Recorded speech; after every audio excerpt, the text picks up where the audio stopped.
It's Thursday already. It flew by Wow. so fast. Welcome back, everybody. It's episode 2 here of Flames Cast. It's a Calgary Flames podcast from myself, Kyle, along with Neil. We're back again a couple of days later, a couple of blowouts, a couple of We switched sides. and we switched sides. We're going crazy. I know, we're going crazy here. But yeah, so we're back for episode 2. And a lot of things happened in the last couple of days, especially last night, which were I think is the first thing that we're probably going to cover. A couple of cuts that were made. We'll kind of go over that a little bit. Let's just dive right into it. What do you say? Sure, let's do it. Cool. So game last night. Flames were in Abbotsford, BC to take on the Canucks. And lineups were more heavily favored on the Canucks side. Speaking of NHL veterans that came in, Pettersson, DeBrusk was in the lineup last night. They threw in Quinn Hughes as well, too. Daniel Sprong, who had an amazing goal last night. I thought that was really cool to see. And then on the Flames side of things, it was a lot of rookies who kind of came in who didn't really live up to, the the same level as some of the NHL veterans as we saw.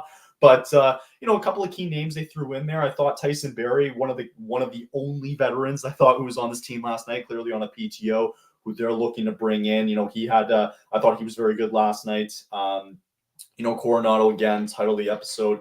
He's kind of making his case more to put pressure on the Flames to try and bring him into the roster a little bit. Pelletier getting a little bit more action. Sam Morton is another guy who's been a little bit under the radar as well. One of the guys who we'll get into as well too, Andrew Basha, who was cut, who did pick up a point last night. Overall, he's had a very good preseason. Him and Mateev Gradin as well, who were both cut. We'll kind of get into them a little bit later. But the Flames fell last night 4-3 in overtime. Jake DeBrusk with the OT winner. Daniel Sprong, who tied it with 14 seconds to go. Overall, though, I thought it was a good performance overall by this team, considering who they were going up against. Mentioned Dustin Wolf being in the lineup last night. He played for 2 periods, went 17 shots, he saved 17, went 17 for 19 in those 2 periods. And then they threw in, I believe, Devin Cooley for the third and the rest of the way. Not sure I love that decision, because if you want to play a guy out, let him play the whole thing. So, and it's a toss up here and there. But what's anything you kind of make of from just based on seeing those stats and kind of what you saw from highlights from last night? I think, first of all, you kind of nailed it on the head that, the Flames didn't throw out a ton of their veteran squad out there for this game. And you looked at Vancouver's side and they clearly were going, pretty heavy NHL. And I thought that a lot of the young guys really, really held their own. I thought it ended up being a really, really good game, a pretty exciting game, considering it had to go to overtime for it to be decisive. Dustin Wolf, despite giving up 2 goals, I thought looked pretty good. Again, and we mentioned this on our first episode back on Tuesday that, and listen, I know again it's young guys that are playing, but there has to be some sort of a fix in a defensive zone. You're giving, we talked about it, high danger chances. Again, Dustin Wolf and also Cooley, each dealing with a lot of, A+ opportunities that the Canucks had. And fortunately for both of them, except with, Daniel Sprong's goal to win it, the goaltenders were able to make a couple of good saves. Another thing that I kind of noticed as well, Kyle, that was interesting is that you look at, obviously, Tyson Barrie, he got a point last night. Jake Bean scored one of the goals. Unfortunately, he did get hurt in this game. The defensemen were actually pretty active offensively. I thought more active than I was expecting. And maybe it's more of just the Flames management just wanting them to just kind of go freewheeling. Again, it is preseason. You're trying to make an impression, whether you're going to make the team or not. And, before he got hurt, I was going to say, Jake Bean could be a sneaky good pickup by Calgary, because I've always liked his game. I liked it when he was in Carolina a little bit, also in Columbus. I'm trying to remember where else he was in. Was he in Dallas? I think is I Dallas, don't think so. or is it Edmonton? Or am I just dreaming? Yeah, it might have just I, been those two from I what I feel like recall. But I'm anyway, totally blanking. I feel like I might be getting him confused with someone else off the top of my head. But he he's an played. Alberta kid though. Yeah. Carolina for 2 years, and then he played with Columbus the last 3 years before, obviously coming to Calgary this off season. But yeah, overall, I think you could take a lot of positives out of that. I think you could feel good at your Calgary that you're having a lot of young guys learning how to compete in tough situations, getting thrown into the fire.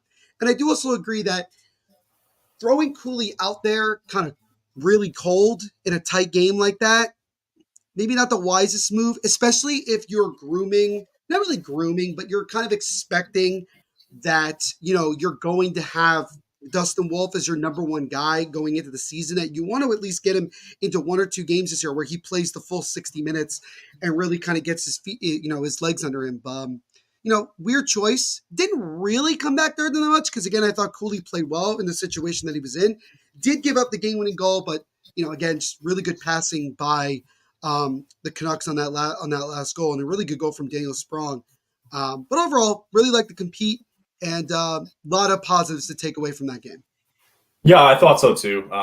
Yeah, just not the best decision. I think like you don't run out of preseason games. I mean, yes, okay, stupid. Yes, you do, but in the sense of like you're gonna get these guys like the starts that they want, right? Whether Right. depending on the amount of games that they have, like you got to let them play through, right? So I Absolutely. didn't love it. Not that it would have made a huge difference, I don't think, because yeah, like Wolf still saw 20 shots on net, close to it. Um, but I didn't love the move that they decided to just pull Cooley on all of a sudden when it was a close Mhm. game. But yeah, other than that, I not a whole lot to really take away. I think Tyson Berry's kind of making his case too to try to get onto this team, and and I want to go back to kind of the title of the video, right? Right. With Coronato, he's making it really difficult for this team to have him into the lineup. Mentioned it before in the last episode where he is a true right winger, and the only way he's really going to crack into this lineup, from kind of what we've seen too, is that you don't want to see Pospisil all of a sudden go down on the fourth line and play that center type role where all of a sudden he's going to get top 9 minutes. So, Yeah. I think, and correct me if I'm wrong, but maybe the right thing to do for now. And I mean, he certainly has kind of earned his spot, right? Hmm. I think like guys like who they initially had on the top 12 before the preseason started, they had guys like Kevin Rooney and they had guys like Walker Dewar. I don't think to start the year, they're going to be on that roster. And maybe it's not the worst thing in the world to have Pospisil on that fourth line playing alongside Brian Lomberg and whoever else they put on that right wing. Yeah. I just don't think like if you're going to put Coronato on this team this year, he can't be playing fourth line minutes. And you don't want to send him to the AHL again after he kind of showcased this already in the Yeah. preseason where he's been putting up points after point after point for the last 3 or 4 games, or at least the last couple of games I've seen here in the preseason. So I don't know. What do you think about Coronato and how they can try and find a way to put him in this lineup, or is it the right decision to just leave him down for a couple of games to start the year in the AHL? Oh, it's kind of the beauty of training camp, when you're having so much competition that you're going to have to make tough decisions. I'll use a baseball analogy with Coronado. Coronato's like a quadruple A player where he's he's too good to still be in the AHL because he's going Yeah. to go, if you send him back down to the AHL, he's probably going to get off to a good start. He's probably going to put up points. And then you put him into a position where if you don't feel comfortable putting him into the top nine and you're sticking him on the fourth line, I mean, unless you're going to make the fourth line an active line where they're actually getting decent minutes, you're not going to get much out of him. You're not going to be able to like evaluate him better. You're going to maybe stunt his development as still a pretty young player. So I think that it's going to have to come down to these next 2 or 3 games in the preseason. I think that it would be smart. This is the way I look at it because I understand you want to try to get as many guys in as possible. But if Coronado is one of those guys that's really on the bubble, I think the smartest thing to do is to try to get him to play as many of these preseason games as possible, regardless of who he's playing with, because the more tape that you can get, the more you can see him on the ice, the better evaluation you can have to make that decision. And with guys like Kevin Rooney, you kind of know what you're getting out of him. You kind of know what you're expecting. Coronado is still kind of up in the air. But like, as again, the title of this episode, he's making his case. He's doing everything he can. His main focus, he said it the first day of camp, is that he wants to make this roster. And this is a good opportunity for a rebuilding team trying to get young guys into the lineup. This is the perfect opportunity for him to come in and really make an impact right away to be a long-term solution for the Flames. So I think you got to play him more this preseason. I do too. Yeah. Keep him Yeah. And the important thing is like, you're going to want to play the kids this year. I think Connor Zary is going to have a standout breakout year this year. I think he's going to look really good. It's more important, I think, than anything else still to make sure that Mantha and Kuzmenko are going to get their minutes. They're getting their time because you want to have that kind of value going into the deadline where you can flip that, right? So, you got two spots. Right, exactly. So you want to like make sure that they're going to get their minutes in the top two.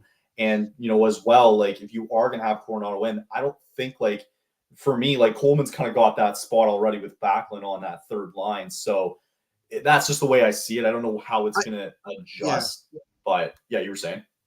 No, I was just going to say that it's one of those things where you kind of wish the top six wasn't already kind of defined. Yeah. Because then you could say some other young guys like Coronato could be like, oh, well, maybe there's a spot. It's not.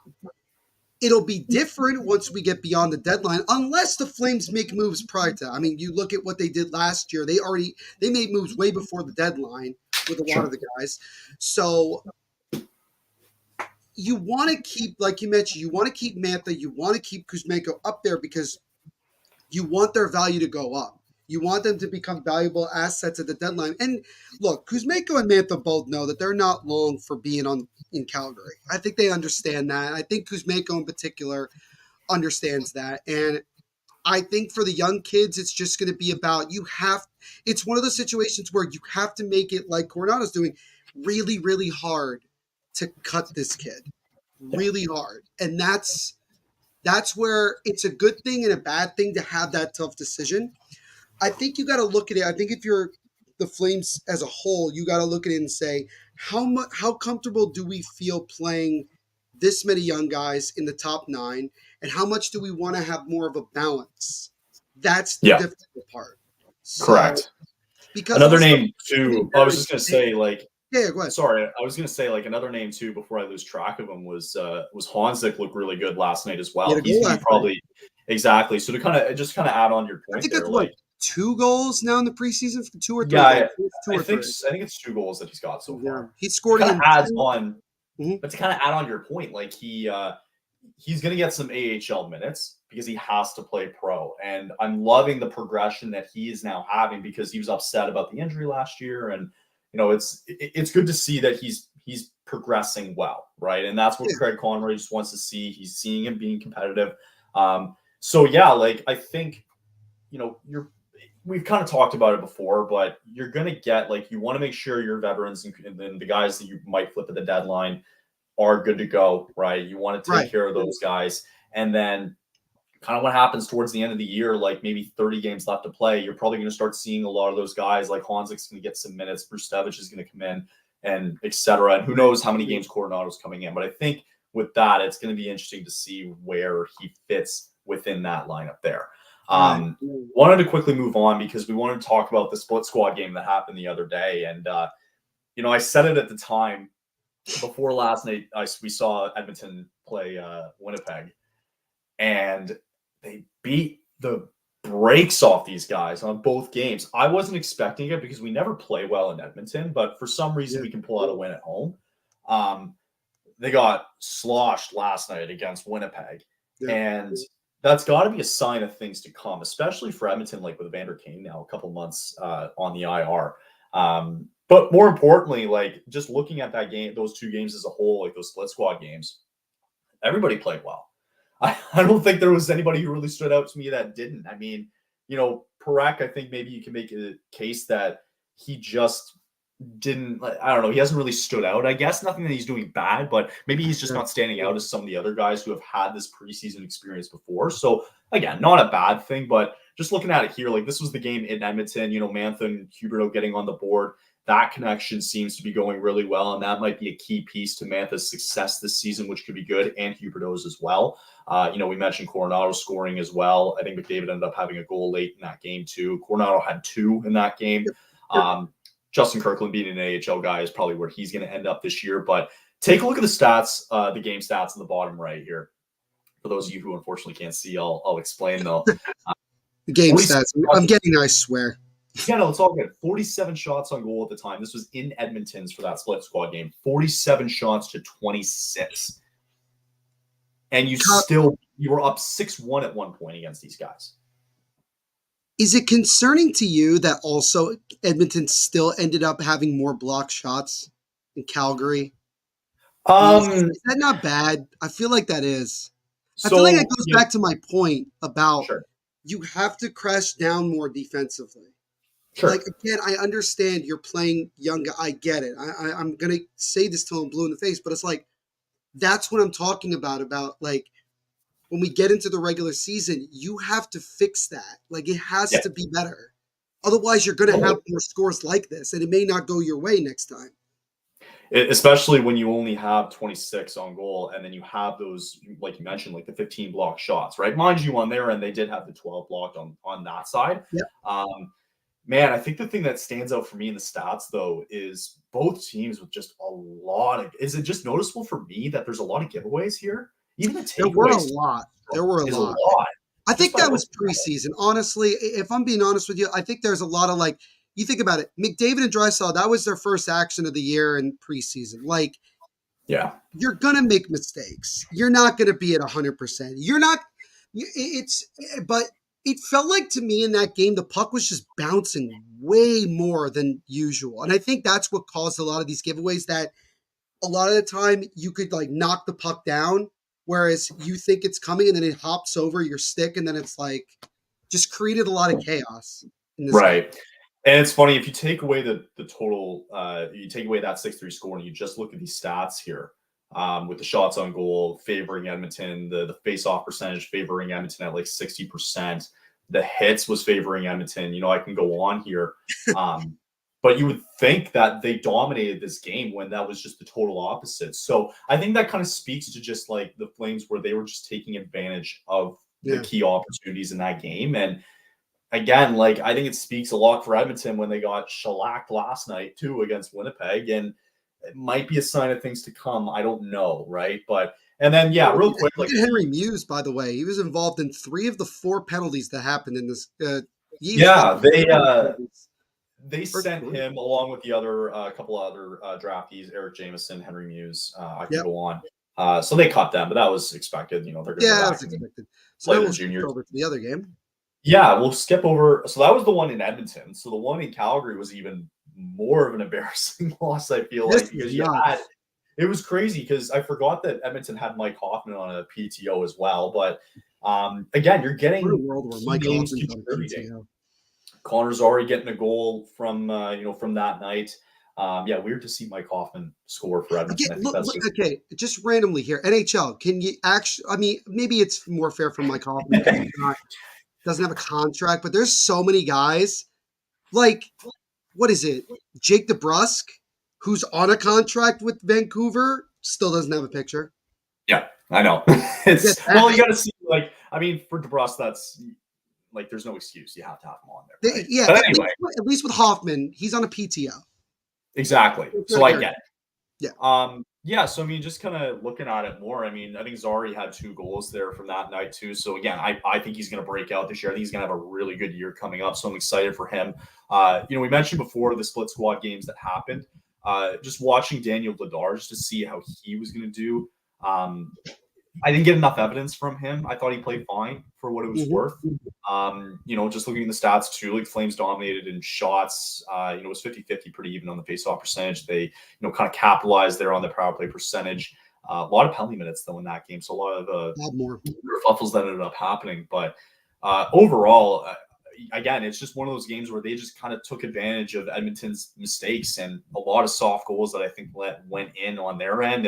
And again, like, I don't think Vladar got enough evidence to showcase that, he can provide. I mean, hey, like, for the 21 shots that he had, he only let one in, right? So it's something better than nothing.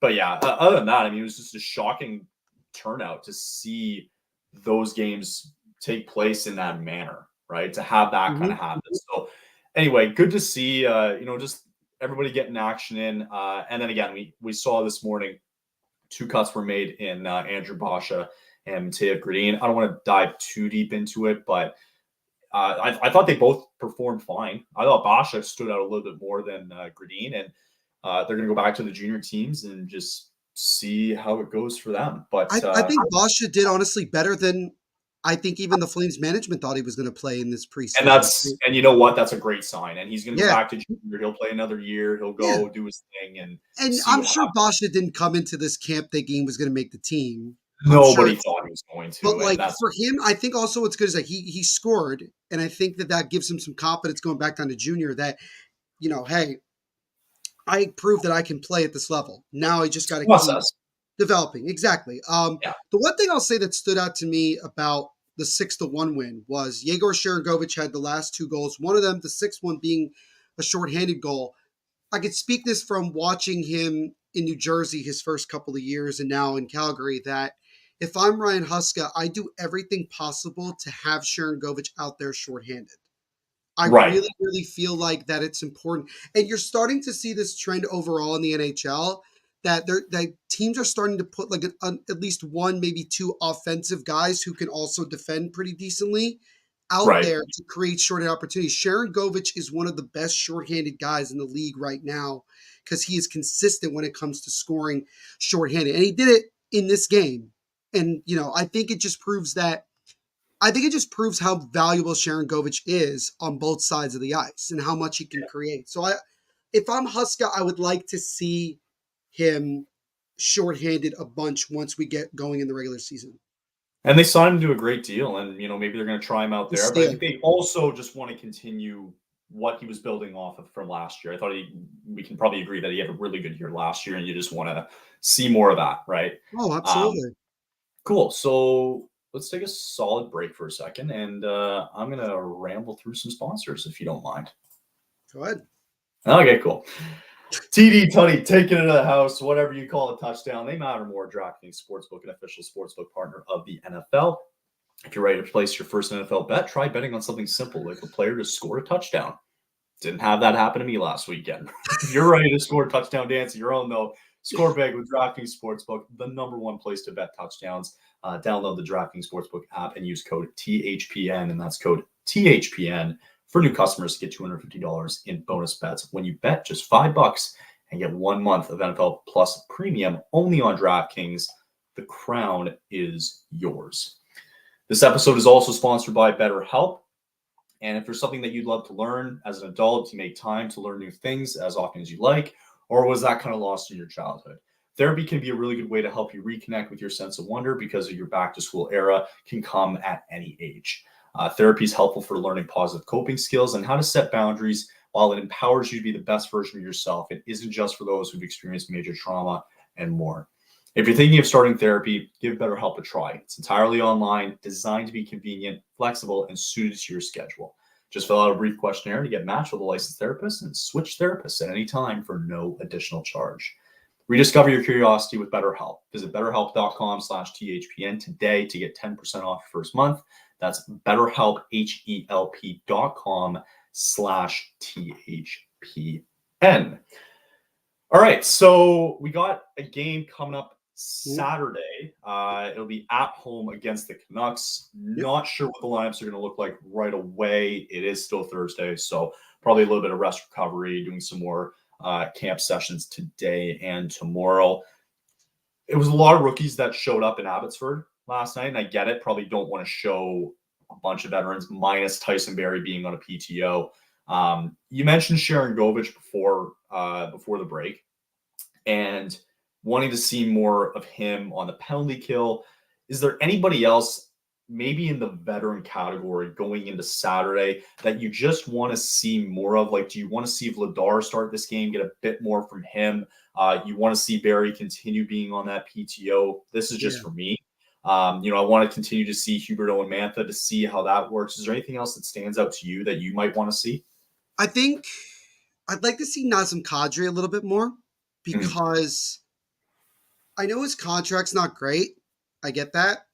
But I still think he has some amount of value. I'm not saying that the Flames are going to move him at the deadline or anytime soon. Probably not. But I feel like that he can still provide something. I know that like he's not the same player that he once was in Toronto, but I'd like to see him play a little bit more. I'd also like to see. I would like to see Tyson Barry more because it's a PTO, and I have a. I don't believe that if he were to get cut, I don't think he'll accept a minor league deal from anybody. I don't know. It's just like he's played in the league long enough where like would He playing doesn't with believe him, belong down he doesn't in the belong there. no. And so, I mean, I would imagine that somebody would pick him up. Somebody out there going to pick him up. Yeah, But I think it's more of just that. And with Dan Fledard, I would like to see him play a full 60-minute game instead of 40 yeah, minutes. Like, totally. I would like to see by the end of this preseason at least one game full for Wolf and for Vladar. I'd like to see that. Maybe the last two games of the preseason. Just because I want them both to be kind of loose and fresh once we get the regular season going. Right. Just so that they're kind of more into that ready to go mode when we get going. So Yeah, that's kind of what I see. Also, I'd like to see more of Anthony Mantha and Jonathan Huberdeau. I'd like to see that look because you can tell that there's something there. You can tell that there's some good chemistry there. And in the last yeah, game they played together, it really worked out well. Run with that. I think run with that. And if it keeps working, start in the regular season, run it. yeah. So, and I'd like one of these games to be veteran heavy, if possible. Absolutely. Yeah. And that'll probably be towards the last game of the preseason. That's my Right. guess. Right. Yeah. But you mentioned Kadri, like it's a good example. He kind of shut down, rightfully so, he shut down the reporters at the very beginning of preseason where he's like, guys, like we haven't even started preseason yet. And you're already asking me these type of questions. Right. Like it doesn't make sense. Like he's like, if I didn't want to be here, I wouldn't have signed 7 years for whatever it Of was, course. 7 point whatever, right? Like Yeah. he would already decide that he wouldn't want to be here, Of right? course. So, he, in my eyes, he had to have known that something like this could happen, right?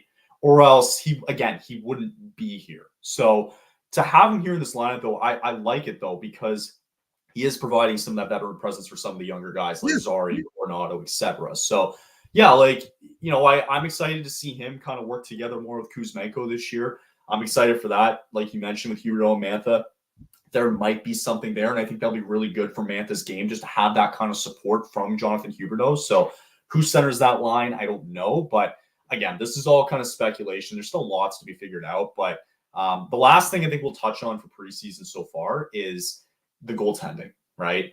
I think at the end of the day, I still see Dustin Wolf being that 1A type guy. And I think I agree. Vladar is going to be 1B. I think this is just going to be one of those 40 games here, 40 games here type of thing. And that's just what it is. And Devin Cooley Yeah. might have to come in for a game or two or whatever, and that's fine, right? But with that, I think Wolf might even manage to get some of more of the games this year, but they'll slowly bring him in.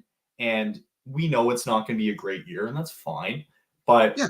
what I don't want to happen is he gets in, he plays like 14 games out of like 18 all of a sudden, and then he's burnt out like closer to the end of the year, right? Yeah. So you want to make sure that he's going to get that kind of that middle ground. And if it has to be with Vladar, fine. I made a case earlier on this year when Askarov was getting traded, and I was like, man, I think I mentioned it to you where I was like, I saw the trade package that we all saw when it went back, and I was like, man, that's a deep cut. I don't know if I would have, I don't know if I would have traded up what Nashville wanted back, but I thought it would have been so cool to have like Wolf and then Askarov as your two, and both of them get 40 games, and both of them can decide like who wants it more type thing. And in an off season that was so heavily focused on goaltending for a bunch of teams, Vladar would have had some value, even not as a starter, but he would have had. I mean, there's still the possibility that Vladar could get dealt at the deadline. He might bring a veteran, if they He want. might, and that's okay. I'm okay with that. He was, I mean, look, there were rumors about him last year at this time. Right. People were talking about like they were saying, oh, it was always Jacob Markstrom. No, Bedard had some value. People were talking about Bedard as like, oh, he could be a really nice like backup to like a contending If team. it, I mean, hey, if it weren't for Sheloffs last year for the Canucks, I think he was still the third string goaltender besides DeSmith, who they were kind of relying on. Exactly. Let's pretend we take DeSmith out of the picture, and you had and a team had a 1A and like a three third string goaltender, right? Right. When you're a team going into the playoffs and you're relying on that, well, I might even look at Nashville, right? I don't know what they got in returns of another goaltending prospect, but something's along those lines where if a team really needs a backup goaltender going to the playoffs next year, like he's the perfect example of a backup goalie, and you're going to get what you're going to get out of him. I'm not expecting value, but he can provide value to some team out there. And if you can get like a third or fourth round pick out of it, then great. That's fine. That's what I look at. So really quickly, also, Kyle, just wanted to wish. I just saw this, by the way. Quick happy birthday to prospect Parker Bell, who turns 21 today, so he can legally drink. Yeah, in the U.S. In the U.S., right? Exactly. In the United States. Last year, in case you don't know, Parker Bell played most of last year with the Tri-City Americans in WHL. Had a really good season, Kyle. 33 goals, 31 assists, 64 points in 59 games with Tri-City. Only played 2 games at the end of the year with the Wranglers, and so now he will most likely be playing his first full professional season this upcoming year. He also has an absolutely sick mullet. If you haven't known I that have yet. seen it.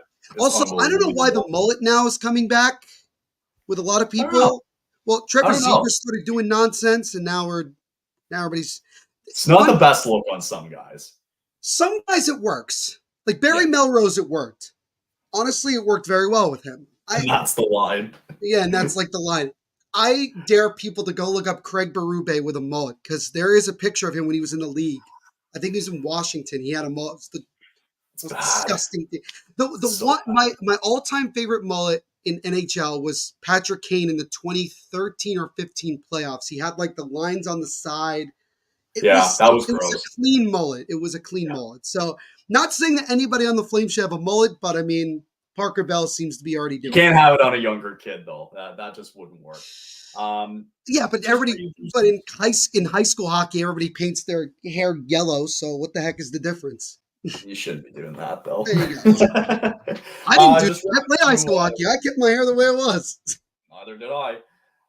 Ripping through some of the comments here, Goes is saying that he's going to be buying another Flames jersey soon, which is exciting. You should. Dylan checking in. He's very fond of Sheloffs, who was your saving grace a little bit last year. Good for you. Did you like that Sprong goal from last night? I mean, I'm not going to lie. It was a really nice goal. Probably the highlight goal of the preseason. Not saying a whole lot, but I mean, it was doesn't say much. But a couple of guys say much. It was a couple of guys standing on their feet, and I'm like, all right, you're just gonna let them walk in. And you know what? Like, it ended up like it. Obviously, you want to see your team win, even if it's preseason. But I will say that was probably one of the more entertaining preseason games I've seen in a while, just because of the fact that, like, again, you had a pretty heavy veteran Canucks team against a very inexperienced, mostly minor league prospect-led Flames team, and our prospects really held their own in many ways.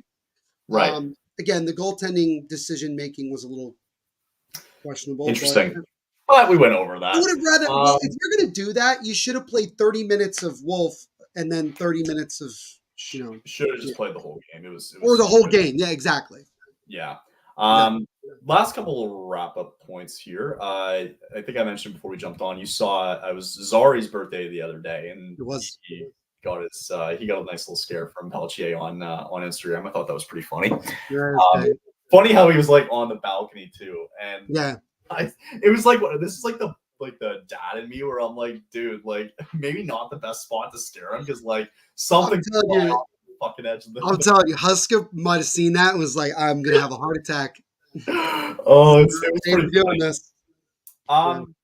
I know we were going to bring up, just because we talked about it the other day, about Sharon Govich. I know you wanted to talk about his Lego sets to kind of wrap up this episode. Can I at least bring up like one of them? Like I want to, I want people to because if you've like lived under a rock and you haven't seen this, I feel like it's bad that you haven't.